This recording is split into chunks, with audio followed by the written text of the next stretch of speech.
Good morning, my dear students. As you all know that tomorrow we are going to have our first online test on your first chapter, that is who will be Ningthou. That's why today I am going to make a revision once again of this chapter. So students, at first let me give you a summary of this chapter once again, because some of you may have some doubts or some of you may have forgotten the story somewhat. That's why I'm going to give you the summary once more time. So students, the story sets in the lands of Manipur, and it mainly tells us the story of a Ningthou and a Lama, means a king and a queen. This king and the queen, they used to love their people, their Miam, a lot. And their Miam also adore and love their prince and princess. But they did not have any child, and the people, they always wished their Lama to have a future son so that they can see their future king very soon.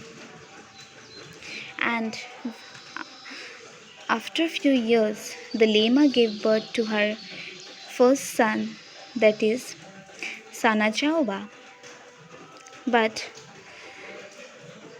after that, the Lama gave birth to two more sons, and their names were Sanaema and Sanatomba. After that, 12 years later, the Lama gave birth to another baby that was a baby daughter, and they gave her the name Sanatombi. Years went by, and the children grew up slowly. As well as the king and the queen, they also grew older. Then after many years, the people, they asked the king to decide who will be the future Ningthou. And the Miam, they thought that the eldest son, that is Sanajaba, will be the future king as per the earlier traditions. But the Ningthou, he thought that as the time has changed, that's why the tradition should also be changed. Hence, now not the eldest son, but the deserving son will become the future king of the state. That's why, in order to find out the most deserving son among the three, they decided to hold a contest of horse race among the three sons, and the son who will reach the banyan tree at first will become the future king. But when the race started, all the three sons, they reached the finishing line at the same time.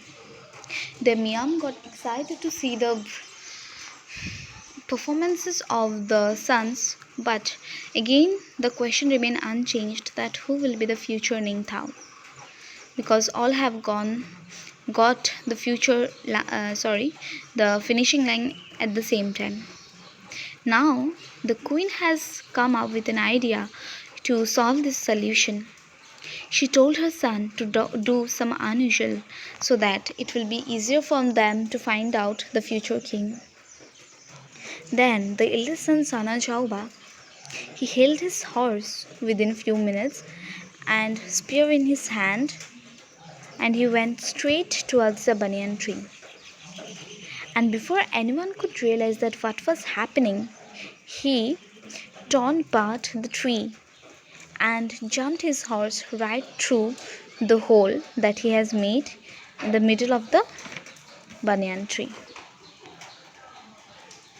Then Sanaema, he too rode his horse, and when he came almost near the banyan tree, he urged his horse to jump very high. And at last, the Sanaema and his horse, they jumped over the huge tree and landed on the other side in a very gentle motion. Now it was the turn of the third son, Sanatomba. He too rode his horse towards the banyan tree, and he, with his spear, uprooted the banyan tree and held it and laid it on the feet of his parents.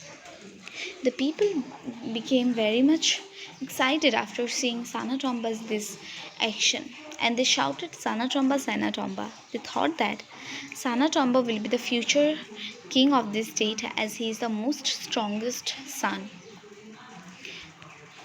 Then the Ningthou, he saw that everyone was very much happy, but her little daughter Sanatombi, she was very sad because, and when he asked his daughter that why was she not happy, she told that now the banyan tree is dead and her soul is hurt by the spear. It has been dead. That's why the daughter was very much sad. After seeing at her, the Ningthao, he thought that a ruler must not only look after the people, the Miam, but he should also look after the birds, animals, nature, and each and everything that comes under his or her territory. And this quality lies in only Sanatombi, as she only cared about the soul of the banyan tree. That's why instead of announcing his youngest son Sanatomba, who had done such a great task according to the Mia, the Ningthao announced and declared Sanatombi as the future Lama because she was the only one who cared about each and every object present in that state. So student, this was the story. I hope that as we are doing the revision again and again, that's why this time at least you have cleared whatever doubts you had regarding the story.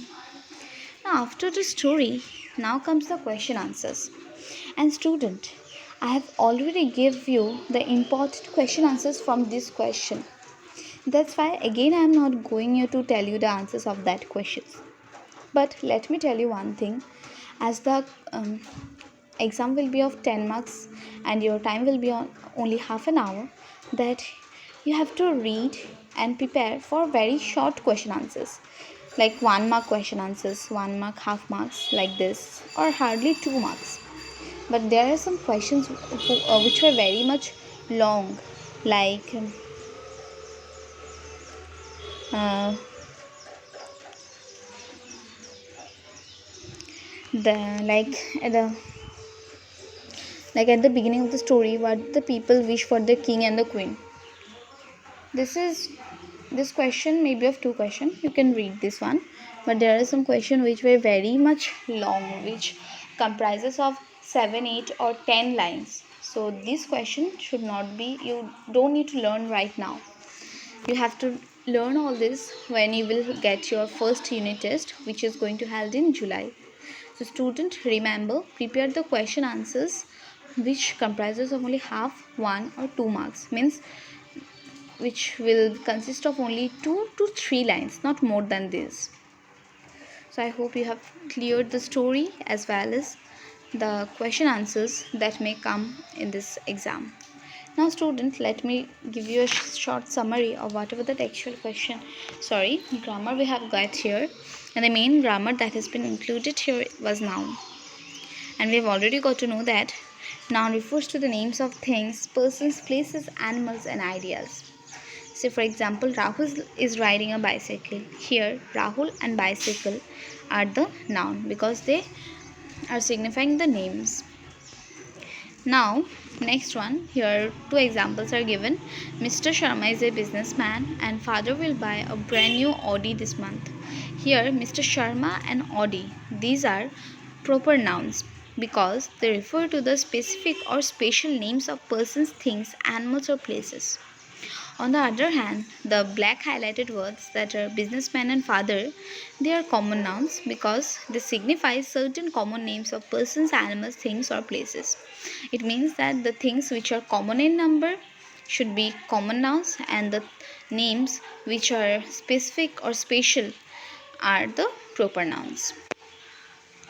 Now the abstract nouns. And students, abstract noun refers to the names of quality, feeling, or ideas we can only think of or feel, but you can never touch, see, or taste them. Say, for example, this is an interesting story. So, student, interesting. It's a noun because it's the name of a feeling. Interesting. But you can feel the interest only, but you can never touch, see, or taste it. That's why it is an abstract noun. Now next come the collective noun. It refers to the collection of persons, things, or animals. Means whenever there are more than two persons, animals, or things, then it should be collective noun. Say for example, our class will go to a field trip next week. Here class is a collective noun. Then I saw a flock of sheep in the field. Here flock means signifies a collective noun. Now after that, here I have mentioned two examples. One is I have a red gown, and number two is I prefer tea to coffee. In number A example, the noun is gown, and number B, tea and coffee. So student, in number one, the noun that is gown, we can count it. Here there is only talking about a gown means only one gown. It may be 2, 3, 4, 10, any number, means we can count the gowns. But in number B, the nouns are tea and coffee. So students, can you count tea or coffee? No, these are liquid form. We can't count them. So it means that we have got from these two examples two kinds of new nouns, which are countable nouns and uncountable nouns. And here in the example, the first one, that is gown, is a countable noun. Therefore, the nouns that can be counted are called countable nouns. And in the second example, I prefer tea to coffee. Here the two nouns that are tea and coffee are uncountable nouns. Therefore, the nouns which cannot be counted are called uncountable nouns. So student, I hope that you all have understood the lesson once again properly, and I hope that this video is going to help you to revise this lesson a little bit more once again. But student, if you have any doubt regarding this chapter, you can please let me know in the comment section, as tomorrow you are going to give your first online test. And student, best of luck for this exam. And let me remind you one more thing, that you are going to have your first unit test in the mid-July. So after this online test, please be prepared yourself for the next unit test also. And for this exam, you don't have to stretch much, as this will comprise only 10 marks, and it will not consist of broad questions only. There will be short questions will come. So I hope that you have well understood regarding the exam. And if you need any additional information, you can comment me, as well as you can search the timings and other information regarding the exam in the school website.